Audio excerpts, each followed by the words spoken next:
Hello.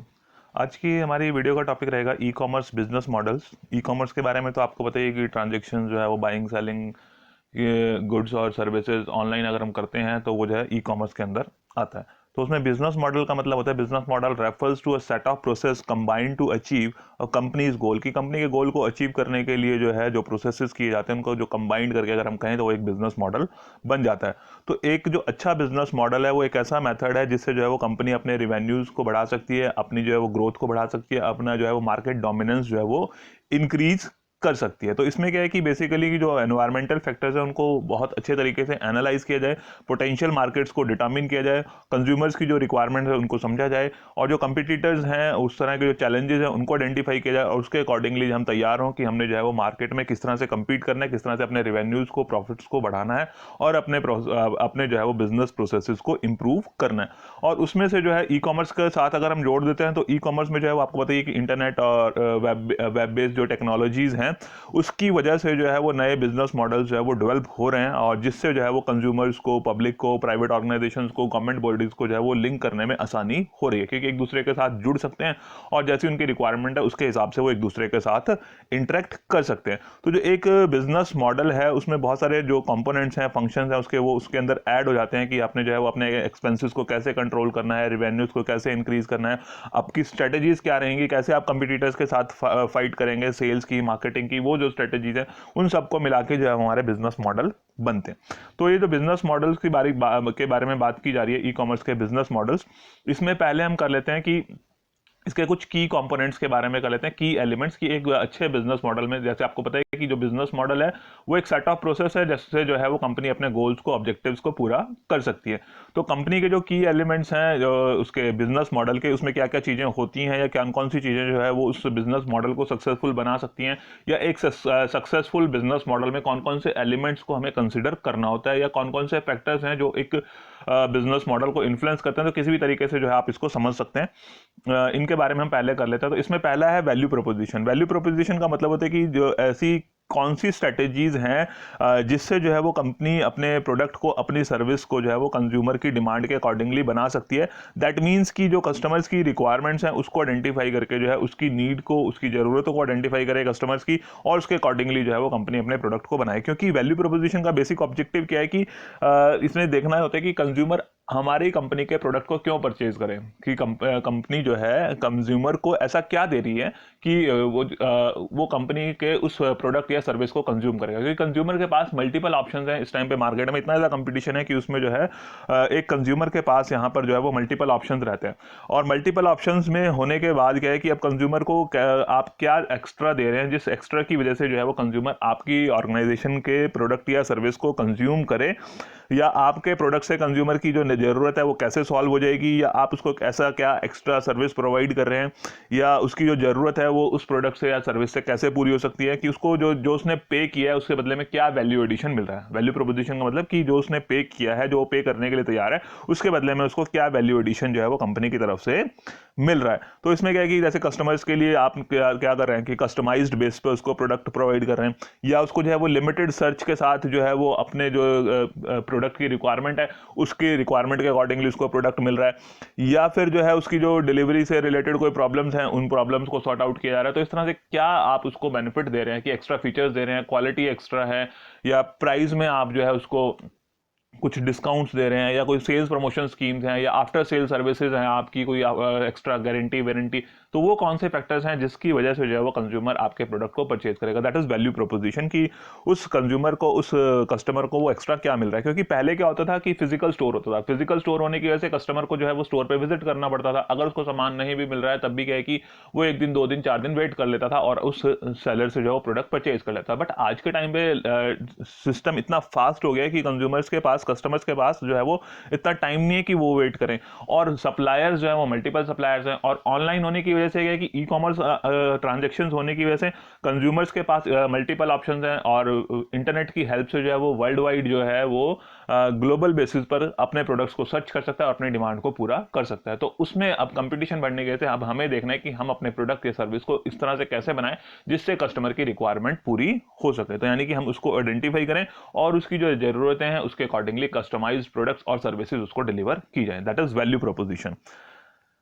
Then second है revenue model. Revenue model का मतलब कि एक ऐसा स्ट्रक्चर जिससे जो है वो कंपनी के रेवेन्यूज जनरेट किए जा सके, कि कंपनी के जो है ऐसा कोई स्ट्रक्चर जिससे जो है वो कंपनी जो है वो रेवेन्यूज को अपने इंक्रीज कर सके, कि उसकी जो रिटर्न ऑन इक्विटी है, रिटर्न ऑन इन्वेस्टमेंट है, कि जितनी उसने इन्वेस्टमेंट की है उससे उसको जो है उस इन्वेस्टमेंट के ऊपर जो है कंपैरेटिवली ज़्यादा इनकम मिले, यानी कि प्रॉफिट जो है वो बढ़े, रेवेन्यूज बढ़े। तो वो एक ऐसा मॉडल, रेवेन्यू मॉडल, उसके बारे में हम बात कर रहे हैं। तो उसके लिए क्या है कि आप अगर ई कॉमर्स के साथ उसको जोड़ लेते हैं तो ई कॉमर्स से में क्या है कि आपकी मार्केट जो है वो एक लिमिटेड किसी जोग्राफिकल एरिया के प्रति बाउंडेड नहीं है, वो अनबाउंडेड हो जाती है। आप जो है उसको नेशनल से इंटरनेशनल लेवल पे, ग्लोबल लेवल पर ले जा सकते हैं। जब ग्लोबल लेवल पे ले जाया जाता है तो जो आपके नंबर ऑफ कस्टमर्स बढ़ जाते हैं, जब नंबर ऑफ कस्टमर्स बढ़ जाते हैं तो उससे क्या है कि ऑर्गेनाइजेशन का जो है वो सेल्स बढ़ती है, सेल्स बढ़ने से ऑटोमेटिकली जो है वो प्रॉफिट्स इंक्रीज हो जाते हैं। तो इस रेवेन्यू मॉडल में जो है वो कुछ चीज़ें और इसके सब पार्ट्स हैं, जैसे इसमें है आपका advertising revenue model, subscription revenue model, transaction fee revenue model and sales revenue model and affiliate revenue model. तो इसमें एक एक करके कर लेते हैं कि एडवर्टाइजिंग रेवेन्यू मॉडल क्या है। एडवर्टाइजिंग रेवेन्यू मॉडल क्या है कि इसमें बेसिकली क्या होता है कि कंपनी जो है किसी दूसरी कंपनी को, कि एक कंपनी दूसरी कंपनी को जो है वो ऑप्शन देती है कि वो दूसरी कंपनी पहले वाली कंपनी की वेबसाइट पर अपनी एडवर्टाइजमेंट्स पोस्ट कर सकती है। कि मान लो एक कंपनी जो है दूसरी कंपनी को जो है ऑप्शन दे रही है कि आप हमारी वेबसाइट पर अगर आप एडवर्टाइजमेंट्स देंगे तो उस एडवर्टाइजमेंट के बदले में जो है उनसे फीस चार्ज कर ली जाएगी। वो एडवर्टीजमेंट्स की जैसे आपके न्यूज़पेपर्स हैं, मैगजीन्स हैं, उसमें आप देखते हैं जो है कुछ एडवर्टीजमेंट्स आ रही होती है, तो वो एडवर्टीजमेंट से क्या है कि कंपनी के प्रोडक्ट्स के, सर्विसेज के या कंपनीज के बारे में जो है उसकी ब्रांड इमेज के बारे में नॉलेज जो है वो कंज्यूमर्स को मिलती है। तो इस तरह से न्यूज़पेपर्स, मैगजीन्स या सर्च इंजन जो है वो कुछ इस तरह के प्लेटफॉर्म्स हैं जिनको कस्टमर्स जो है रूटीन बेसिस पर विजिट करते हैं, चाहे उन्होंने प्रोडक्ट या सर्विस को लेना है या नहीं लेना है, खरीदना है या नहीं खरीदना है, बट फिर भी जो है वो कंज्यूमर्स उन वेबसाइट्स को विजिट करते हैं। तो इस तरह की वेबसाइट्स पर जो है वो इस तरह की वेबसाइट्स जो है वो दूसरी कंपनीज को ऑफर देती हैं कि वो जो है उनके वेबसाइट पर एडवर्टीजमेंट प्लेस कर सकते हैं और उसके बदले में वो उनसे फीस चार्ज करते हैं। That is advertising revenue model, की एडवर्टाइजिंग के थ्रू जो है हम अपना रेवेन्यू जनरेट कर रहे हैं। दूसरा है subscription revenue model. Subscription revenue model की इसमें आपने देखा होगा कि कई बार जो है कुछ कंटेंट्स तो आपको इंटरनेट पर फ्री ऑफ कॉस्ट मिल जाते हैं, कि आपने जो है साइट विजिट की, उस पर जो आपको कोई भी इंफॉर्मेशन चाहिए थी, कोई कंटेंट चाहिए था, कोई डॉक्यूमेंट चाहिए थे, कोई आपकी ऑडियो, वीडियो, मूवी, फिल्म इस या कोई और क्लिप्स थी, तो वो आपको फ्री ऑफ कॉस्ट मिल जाती हैं। बट कुछ ऐसी होती हैं जिसके लिए आपको पे करना पड़ता है। वो पे जो है वो पेमेंट आपने करनी होती है, वो पीरियोडिक बेसिस पर होती है, कि हो सकता है डेली बेसिस पर है, हो सकता है मंथली बेसिस पर है या एनुअल बेसिस पर है। तो उसमें क्या है कि वो मेंबरशिप, आपसे मेंबरशिप फीस ली जाएगी, आपको जो है वो सब्सक्रिप्शन जो है आपसे चार्ज किया जाएगा और उसके बदले में वो प्रीमियम फैसिलिटी आपको कंटेंट जो है ऑर्गेनाइजेशन प्रोवाइड कर देते हैं। That is subscription revenue model, के हम जो है वो सब्सक्रिप्शन फीस चार्ज कर रहे हैं कि ताकि जो है वो कंज्यूमर्स ट्रांजैक्शन पूरी करें और उस ट्रांजैक्शन के बदले में उनसे सब्सक्रिप्शन ले लिया जाएगा। तो सब्सक्रिप्शन के बेसिस पर हम रेवेन्यू जनरेट करते हैं। इसमें क्या है कि बेसिकली पीरियोडिक बेसिस पर है, कि जिसमें आपका डेली बेसिस, मंथली बेसिस या एनुअल बेसिस पर हो सकता है। वो डिपेंड्स कि कस्टमर्स की कैसी रिक्वायरमेंट है और ऑर्गेनाइजेशन जो है वो किस तरह का कंटेंट प्रोवाइड कर रही है। तो उसमें आपको डेली का सब्सक्रिप्शन है, तो यानी कि डेली आपको उस दिन के लिए आपको वो फैसिलिटी मिल जाएगी। अगर मंथली होगा तो उस मंथ के लिए आपको फैसिलिटी मिल जाएगी। बट इन केस की आपको जो है वो रेगुलर चाहिए, ईयरली बेसिस पर चाहिए, तो एनुअल सब्सक्रिप्शन जो है उसमें आप पे करके वो सर्विसेज, प्रीमियम सर्विसेज जो है वो ले सकते हैं। जैसे आपने कई जगह देखा होगा कि आपको फ्री ऑफ कॉस्ट कुछ सर्विसेज मिल जाती हैं, बट अगर आपको कुछ प्रीमियम सर्विसेज चाहिए तो उसके लिए आपको सब्सक्रिप्शन पे करना पड़ता है। तो वो मंथली, एनुअली और डेली बेसिस पर हो सकता है। देन है आपके पास transaction fee revenue model. Transaction fee revenue model का मतलब है कि ट्रांजैक्शन को कंप्लीट करने के लिए, कि वो उसके लिए फीस चार्ज की जाती है, कमीशन चार्ज की जाती है, कि कस्टमर जो है उसके लिए फी पे करेगा और उसकी फी पेमेंट के बदले में जो है उसको वो ट्रांजैक्शन कंप्लीट करने के लिए ऑप्शन दे दिया जाएगा कि वो ट्रांजैक्शन जो है उसकी कंप्लीट हो जाएगी। यानी कि एक ऐसा प्लेटफॉर्म जिस प्लेटफॉर्म के थ्रू जो है वो ट्रांजैक्शन कंप्लीट की जा सकती है, कि जिसमें जो है फॉर एग्जांपल की कोई जो है आपकी एक ऐसी वेबसाइट है जिसमें बायर और सेलर दोनों ही रजिस्टर्ड हैं, बायर सेलर दोनों रजिस्टर्ड हैं, बायर को सामान या प्रोडक्ट या सर्विसेज परचेज करनी है और सेलर ने वो प्रोडक्ट या सर्विसेज जो है वो सेल करनी है। तो अब उसने सेल करनी है, एक ने सेल करनी है, दूसरे ने परचेज करनी है। तो वो सेल और परचेज की दोनों के जो है वो एक इंटरमीडियरी जो है वो बीच में उनको जो है वो फैसिलिटेट कर रही है, कि जिससे जो है वो अपने ट्रांजैक्शन को कंप्लीट कर सकते हैं। और ट्रांजैक्शन को कंप्लीट करने के लिए जो है उनसे फीस चार्ज की जाती है। That is transaction fee model. तो वो जो ट्रांजैक्शन फीस वो चार्ज करते हैं, that may be fixed, that may be on percentage basis, कि वो फिक्स्ड भी हो सकती है कि पर ट्रांजैक्शन आपसे जो है वो 200 रुपीज ले जाएंगे।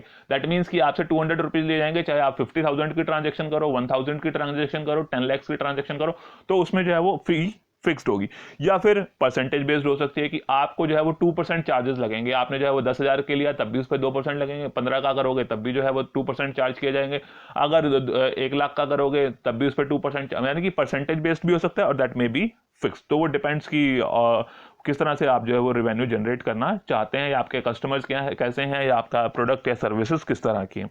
Then sales revenue model. Sales revenue model इसमें क्या है कि बेसिकली जो है वो होलसेलर्स जो है या रिटेलर्स जिसको हम कहें कि वो डायरेक्टली जो है वो अपने प्रोडक्ट्स और सर्विसेज को जो है वो कस्टमर्स तक पहुंचाते हैं। क्या है कि सेल्स रेवेन्यू मॉडल की सेल्स के थ्रू हम अपना रेवेन्यू जनरेट कर रहे हैं by making sales, direct selling of goods और सर्विसेज और इंफॉर्मेशन की जो गुड्स हैं, इंफॉर्मेशन है या फिर सर्विसेज हैं, उनको डायरेक्टली जो भी उनके एंड कंज्यूमर्स हैं उनको वो सेल किया जाता है, चाहे उसमें होलसेलर्स हैं, रिटेलर्स हैं, या डायरेक्ट कंपनीज जो है वो अपने उन कंज्यूमर्स को, कस्टमर्स को सामान बेचती हैं। वो आपका सेल्स रेवेन्यू मॉडल। तो कस्टमर्स को भी इसमें फायदा रहता है कि उनकी कन्वीनियंस है, टाइम बच जाता है, जल्दी इंफॉर्मेशन मिल जाती है, कंपिटेटिव प्राइजेस पे उनको प्रोडक्ट्स या सर्विसेज मिल जाती हैं। तो इस वजह से जो है इस मॉडल की वजह से रेवेन्यूज जनरेट किए जा सकते हैं। तो सेल्स रेवेन्यू मॉडल की जिसमें डायरेक्टली जो है वो कंज्यूमर्स को प्रोडक्ट सेल किए जाते हैं और उसमें जो है वो कस्टमर्स को कन्वीनियंस रहती है, आसानी रहती है, टाइम बच जाता है, इंफॉर्मेशन जल्दी से मिल जाती है, कंपिटेटिव प्राइजेस पर प्रोडक्ट्स मिल जाते हैं। तो इसको बोलते हैं सेल्स रेवेन्यू मॉडल की ऑनलाइन सेलिंग, और उसकी वजह से आप रेवेन्यू जनरेट कर रहे हैं। देन एक आपके पास आ जाता है एफिलिएट रेवेन्यू मॉडल। कौन सा? Affiliate revenue model. तो एफिलिएट्स क्या होते हैं? Basically they are the web masters. जो एफिलिएट्स हैं they are the web masters. Web masters का मतलब है कि वो एक ऐसी वेब जो है वेब मास्टर्स जो दूसरी कंपनीज को, दूसरी ऑर्गेनाइजेशंस को अलाउ करते हैं कि उनकी वेबसाइट पर वो एड प्लेस कर सकते हैं। Affiliates are the webmasters who allow ads to be placed on their own website, कि अपनी वेबसाइट पर दूसरी ऑर्गेनाइजेशंस को, दूसरी कंपनी को वो एड प्लेस करने के लिए परमिट करते हैं। They are known as affiliates web masters. ठीक है, अब यहाँ पे आपको पता चल गया कि एफिलिएट्स क्या है, कि जो दूसरी कंपनी को अलाउ कर रहे हैं कि वो उनकी वेबसाइट पर एडवर्टीजमेंट प्लेस कर सकते हैं, और उस एडवर्टीजमेंट के बेसिस पर जो है क्या होता है कि उस एडवर्टीजमेंट पे जो है वो एक लिंक अटैच्ड होता है। जैसे ही आप उस एडवर्टीजमेंट पे लिंक पे क्लिक करेंगे तो वो लिंक जो है आपको कहां पे मूव करेगा? वो रीडायरेक्ट करेगा आपको मर्चेंट्स की वेबसाइट पर, कि जिस मर्चेंट ने, जिस ऑर्गेनाइजेशन ने वो एडवर्टीजमेंट प्लेस की थी, आप उस मर्चेंट की वेबसाइट के ऊपर पहुंच जाते हैं। तो उसको बोलते हैं एफिलिएट रेवेन्यू मॉडल। और ये this is based upon commission based. आप कह सकते हो कि जितने क्लिक्स उसके ऊपर किए जाएंगे या जितने कस्टमर्स जो है उस लिंक को क्लिक करके उस मर्चेंट की वेबसाइट पर पहुंचेंगे, उसके अकॉर्डिंगली जो है वो उनको फीस पे की जाती है। तो उसको बोलते हैं रेफरल फी। रेफरल फी की उनकी रेफरेंस से जो है वो उन्होंने कस्टमर्स ने जो है कंपनी की वेबसाइट को विजिट किया है। तो इसलिए किया जाता है ताकि जो है वो हम अपने प्रोडक्ट्स और सर्विसेज की जो है वो मार्केटिंग कर सकें, कि उनको जो है वो ऑनलाइन उनकी जो है प्रेजेंस शो की जा सके। तो ये इस तरह की वेबसाइट्स होती हैं जिसमें जो है वो कस्टमर्स जनरली जो है वो बहुत टाइम स्पेंड करते हैं और जनरली उन वेबसाइट्स को विजिट करते हैं। तो इस तरह की वेबसाइट्स पर जो है वो एडवर्टीजमेंट्स प्लेस की जाती हैं, और जो उनको अलाउ करते हैं कि वो एडवर्टीजमेंट्स प्लेस की जाएं, they are known as affiliates, they are known as web masters. Clear? Then उसके बाद आता है मार्केट अपॉर्चुनिटी। ये था हमारा revenue model. Then market opportunity. Market opportunity में जो है, क्योंकि आपको पता है कि यहाँ पर जो है ई कॉमर्स की हेल्प से जो है वो हमारा मार्केट स्पेस जो है वो ओवरऑल जो पोटेंशियल है वो बढ़ जाता है। तो वो पोटेंशियल बढ़ जाता है, उसमें हम दोनों चीज़ों को कंसीडर करते हैं कि हमारा एक्चुअल क्या है और पोटेंशियल कमर्शियल वैल्यू क्या है। मतलब हमारे पास जो है वो एग्जिस्टिंग मार्केट शेयर कितना है, मार्केट अपॉर्चुनिटीज़ क्या है, और हम उसको कहाँ तक एक्सप्लोर कर सकते हैं कि हम जो है वो नई मार्केट अपॉर्चुनिटीज़ को आइडेंटिफाई करें। तो आइडेंटिफिकेशन में बहुत सारे फैक्टर्स हमें कंसिडर करने पड़ते हैं, चाहे वो हमारे इकोनॉमिकल है, कॉम्पिटिटिव एनवायरमेंट है, पॉलिटिकल एनवायरमेंट है, अपने प्रोडक्ट का पोटेंशियल है। तो इस तरह के बहुत सारे फैक्टर्स एनालाइज करते हैं और उसके बेसिस पर देखते हैं कि मार्केट में कहां पर अपॉर्चुनिटी है, कहां पर हम अपने प्रोडक्ट्स और सर्विसेज को लॉन्च कर सकते हैं और उससे अपने रेवेन्यूज को बढ़ा सकते हैं। ठीक है, तो ये हो गया मार्केट अपॉर्चुनिटी। तो उसको भी कंसीडर कर सकते हैं और हम जो है वो नई मार्केट्स को एक्सप्लोर कर सकते हैं, जिससे जो है वो सेल्स और रेवेन्यूज अपने बढ़ाए जा सकते हैं।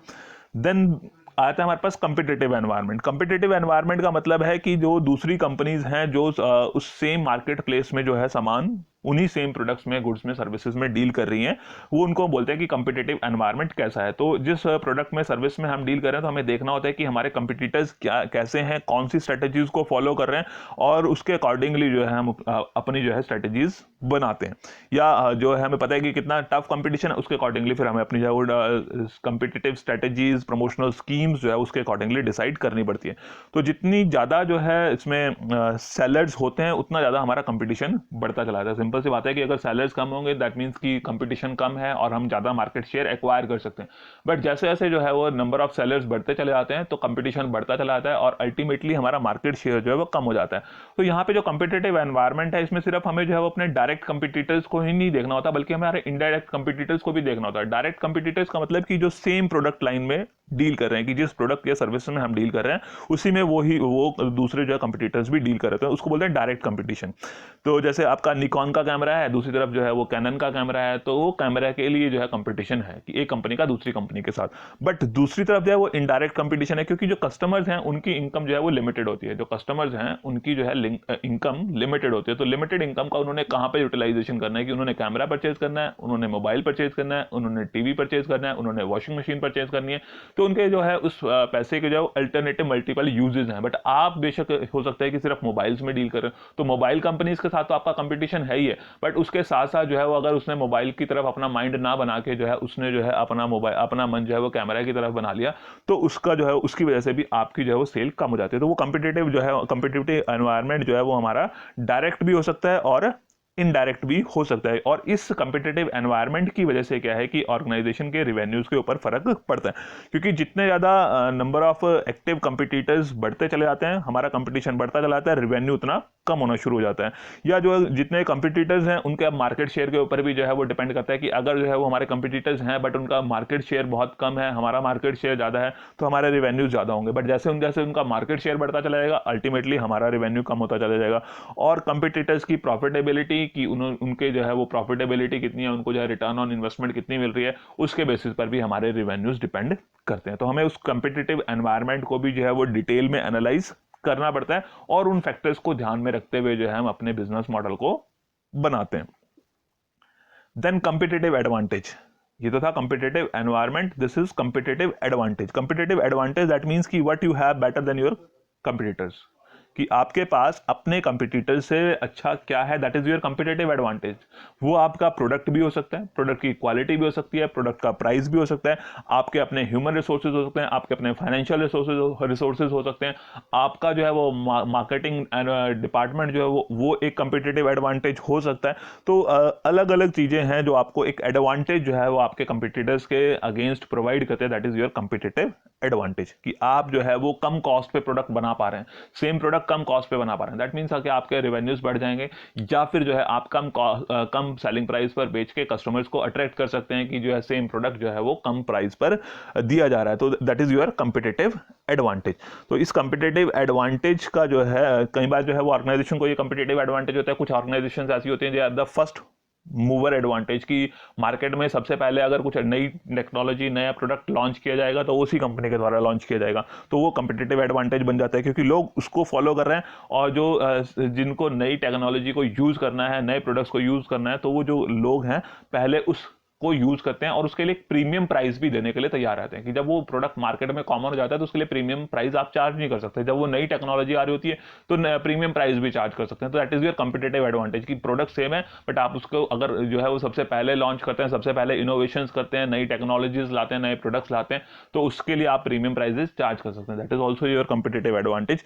तो यहां पर क्या है कि कंपिटिटिव एडवांटेज का मतलब है कि जिससे जो है आप कंपिटिटर से कुछ एक्स्ट्रा एक कदम आगे कह लो, या उनसे आपके पास ऐसा कुछ बेनिफिशियल पॉइंट है जिसको जो है वो, जिसमें बाकी के लोग, बाकी के सेलर जो है वो लैक कर रहे हैं, वो आपके पास कुछ एक्स्ट्रा है। तो कई बार जो है वो फर्स्ट मूविंग का एडवांटेज हो सकता है, कहीं आपका रिसर्च एंड डेवलपमेंट डिपार्टमेंट का है, या फिर आपका जो है वो फाइनेंशियल एसेट्स आपके पास इतनी है, या मार्केट में जो है कंपनी की रेपुटेशन बहुत अच्छी है, गुडविल बहुत अच्छी है, या आपका मार्केट प्लेस या जो है वो आपका लॉजिस्टिक्स का सिस्टम जो है वो बहुत स्ट्रांग है, तो वो कंपिटिटिव एडवांटेज बन जाते हैं, कि जिससे जो है आप अपने कंपिटिटर्स से एक कदम आगे रहते हैं और उनसे एक्स्ट्रा बेनिफिट्स रेज कर सकते हैं। And last but not the least, the management team की जो एक बिजनेस मॉडल है उसकी सक्सेस, उसकी ग्रोथ या उसकी डेवलपमेंट जो है वो डिपेंड करती है on the basis of management team, कि वो मैनेजमेंट टीम के पास कितनी स्किल्स हैं, एक्सपीरियंस है, नॉलेज है और कितने वो रिस्क टेकिंग एबिलिटीज़ हैं। तो वो सभी एबिलिटीज़ जो है उसके ऊपर डिपेंड करेगा, किसी भी बिजनेस मॉडल की सक्सेस जो है वो उन सब फैक्टर्स के ऊपर डिपेंड करती है। तो मैनेजमेंट टीम कैसी है, वो जो है अपने स्किल्स का, एक्सपीरियंस का जो है वो किस तरह से इस्तेमाल करती है, उसके बेसिस पर जो है वो डिपेंड करता है कि बिजनेस मॉडल कितना सक्सेसफुल रहेगा। तो अगर सही चीज़ों को आइडेंटिफाई करके जो फैसिलिटीज़ हैं, अपॉर्चुनिटीज़ हैं, उनको सही ढंग से आइडेंटिफाई करके उसके अकॉर्डिंगली हम अपने प्रोडक्ट्स और सर्विसेज डिज़ाइन करते हैं, अपना बिजनेस मॉडल डिज़ाइन करते हैं, तो वो मैनेजमेंट टीम जो है वो सक्सेसफुल हो सकती है, उनका बिजनेस मॉडल सक्सेसफुल हो सकता है। तो ये थे कुछ की कंपोनेंट्स, की elements of a business model, जिसके ऊपर डिपेंड करती है किसी भी बिजनेस मॉडल की सक्सेस, या इन फैक्टर्स को कंसिडर करके जो हम अपना एक अच्छा बिजनेस मॉडल बना सकते हैं। तो इनको आप किसी भी तरीके से एनालाइज कर सकते हैं। तो ये एक बिजनेस मॉडल के जो की एलिमेंट्स, की फैक्टर्स जिनको हमें एनालाइज करना होता है। देन इसके बाद हम कर लेते हैं categorization of e commerce business models.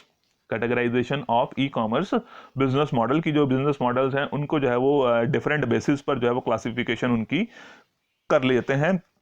तो जिससे जो है वो हम कस्टमर्स को अच्छी सर्विसेज प्रोवाइड कर सकते हैं, अपनी सप्लाई चेन मैनेजमेंट को इंप्रूव कर सकते हैं और पर्सनलाइज्ड प्रोडक्ट जो है वो अपने कस्टमर्स को प्रोवाइड कर सकते हैं। तो इसमें बहुत अलग अलग तरह के बिजनेस मॉडल्स हैं। तो सबसे पहला जो मॉडल है दैट इज ब्रोकेज मॉडल। तो ब्रोकेज मॉडल में जो है ई कॉमर्स बिजनेस मॉडल की हम बात करें तो ब्रोकेज मॉडल में क्या है कि इसमें एक ब्रोकेज का काम क्या होता है कि उन्होंने, ब्रोकर का क्या काम होता है, अगर आप देखें इसका नाम क्या है, ब्रोकेज मॉडल। तो ब्रोकर से बना है।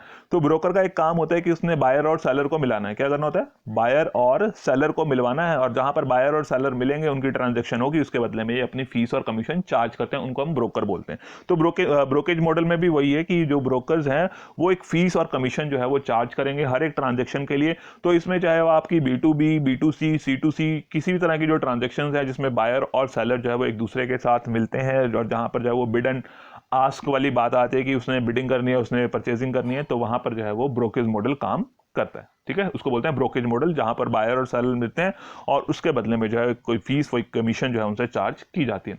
देन सेकंड आता है merchant model. Merchant model that is business to consumer and business to business. क्या है, बिजनेस टू कंज्यूमर और business to business models. Merchant का मतलब कि जो सेलर है, यहाँ पे मर्चेंट मॉडल का मतलब अगर उसके नाम से आपने उसको समझ सकते हैं मर्चेंट मॉडल की जो बिजनेस ऑर्गेनाइजेशन के पॉइंट ऑफ व्यू से। तो बिजनेस ऑर्गेनाइजेशन या तो उसकी डीलिंग जो है वो किसी बिजनेस ऑर्गेनाइजेशन के साथ होगी, या फिर जो है उसकी डीलिंग जो है वो किसी कंज्यूमर के साथ है, या हो सकता है कि किसी गवर्नमेंट ऑर्गेनाइजेशन के साथ है। तो वो जो है इस तरह की वेबसाइट्स हैं जो इस तरह की ट्रांजेक्शन को परफॉर्म करने के लिए हेल्प करती हैं, कि जहां पर जो है वो मर्चेंट यानी कि जो बिजनेस ऑर्गेनाइजेशंस हैं डायरेक्टली अपने गुड्स को, सर्विसेज को जो है वो कस्टमर्स को, बायर्स को जो है वो डायरेक्टली सेल आउट कर सकती हैं। तो वहां पर वो अपने प्रोडक्ट्स को डिस्प्ले कर सकती हैं, अपने कैटलॉग को शो कर सकती हैं, और जिससे जो है वो डायरेक्टली अपने कंज्यूमर्स को, कस्टमर्स को प्रोडक्ट सेल कर सकते हैं। Business organization that is known as merchant model. Then community model. Community model basically इसमें जो है वो B2B, B2C किसी भी तरह का हो सकता है, या C2C भी हो सकता है, कि जिसमें जो है वो कस्टमर्स अपने रिव्यूज़ जो है वहाँ पर ऐड करते हैं, कि अपने रिव्यूज़, अपने एक्सपीरियंस के बारे में जो है वहाँ पर इंफॉर्मेशन ऐड करते हैं, जो उनकी नॉलेज है, जो एक्सपीरियंसेस उनके रहे हैं, तो वहाँ पर जो है उसको शेयर करते हैं, ताकि जो उनकी आपस में एक दूसरे के साथ इंटरेक्शन बनी रहे। या कुछ सोशल नेटवर्किंग साइट्स के थ्रू भी जो है वो आपस में एक दूसरे के साथ कनेक्टेड हो सकते हैं। कम्युनिटी का मतलब कि एक तरह का समुदाय, एक तरह के जिनकी थिंकिंग है, सोच है, या एक तरह के प्रोडक्ट्स या सर्विसेज के बारे में वो इंफॉर्मेशन चाहते हैं, तो उसके लिए कम्युनिटी बनी हुई है। तो उसमें क्या है कि फेसबुक, ट्विटर, इस तरह की जो है सोशल वर्किंग वेबसाइट्स हैं, सोशल नेटवर्किंग वेबसाइट्स हैं, तो वहां पर जो है वो लोग एक दूसरे का जो उनका इंटरेस्ट मैच करता है वो आपस में एक दूसरे के साथ जुड़ जाते हैं। तो वहां पर वो इंफॉर्मेशन शेयर कर सकते हैं कि अपने एक्सपीरियंसेस के बारे में, अपने नॉलेज के बारे में, या कैसा उनका एक्सपीरियंस रहा है, कहाँ से वो प्रोडक्ट मिल सकता है, उसके क्या क्या यूजेस हैं। तो इस तरह के प्रोडक्ट सर्विसेज के बारे में वो इंफॉर्मेशन शेयर की जा सकती है। That is known as community model. तो वो हो सकता है कि B2B भी हो, B2C भी हो, या C2C हो, यानी कि कस्टमर टू कस्टमर, की कस्टमर्स ही क्वेरीज करने वाले हैं, कस्टमर ही आंसर करने वाले हैं, या कस्टमर जो है वो बिजनेस ऑर्गेनाइजेशन के साथ भी इंटरेक्ट कर सकते हैं, या फिर बिजनेस ऑर्गेनाइजेशन अपने कस्टमर्स के साथ उन वेबसाइट्स के थ्रू जो है वो इंटरेक्ट कर सकती है। वो एक कम्युनिटी उनकी बन जाती है, ग्रुप उनका बन जाता है। कहने का मतलब सिंपल से शब्दों में कहें तो एक ग्रुप उनका बन जाता है, जिससे जो है उनकी लॉयलिटी के बेस पर या उनके इंटरेस्ट के बेस पर वो ग्रुप्स क्रिएट किए जाते हैं और वहां पर वो इंफॉर्मेशन शेयर की जाती है, that is known as community model. फिर आया था हमारे पास इंफोमीडियरी मॉडल। इंफोमीडियरी मॉडल, अगर इसका नाम आप समझें तो इंफोमीडियरी यानी कि इंफॉर्मेशन, किससे रिलेटेड लग रहा है आपको? इंफॉर्मेशन से।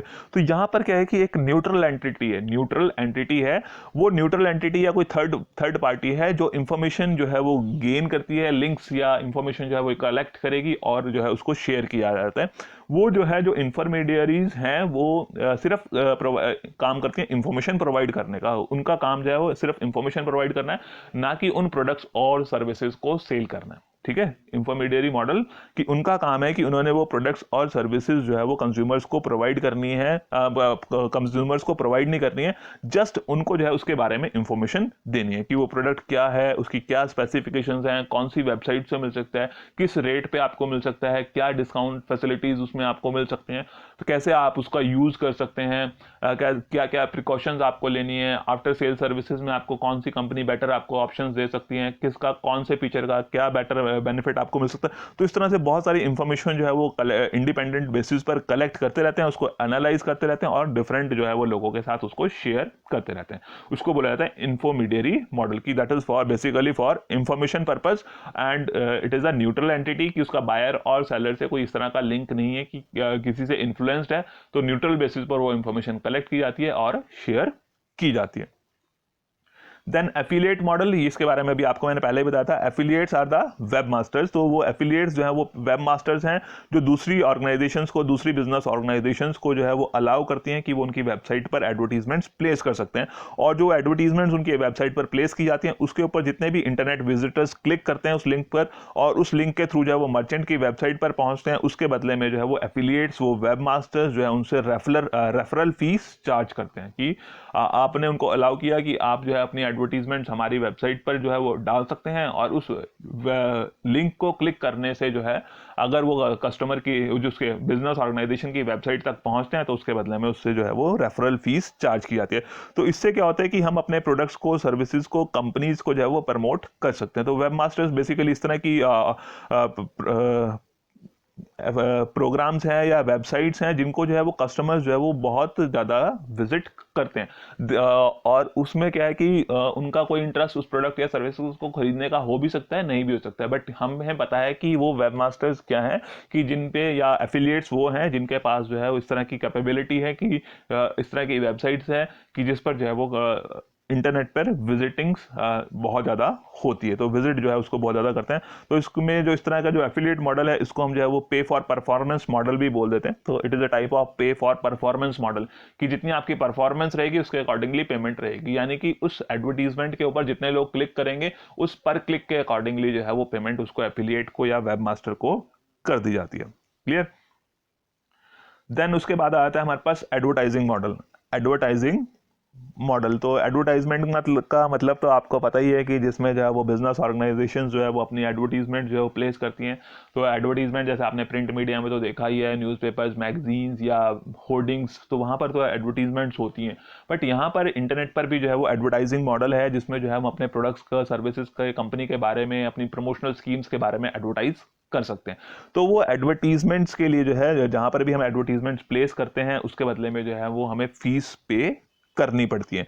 तो ये जो बिजनेस मॉडल है, एडवर्टाइजिंग बिजनेस मॉडल, इसमें क्या है कि हमारी कोशिश क्या रहती है कि हम अपनी वेबसाइट के ऊपर जो है वो ट्रैफिक इंक्रीज करते हैं। ट्रैफिक इंक्रीज करने का मतलब कि नंबर ऑफ विजिटर्स उस पर बढ़ा दिए जाए।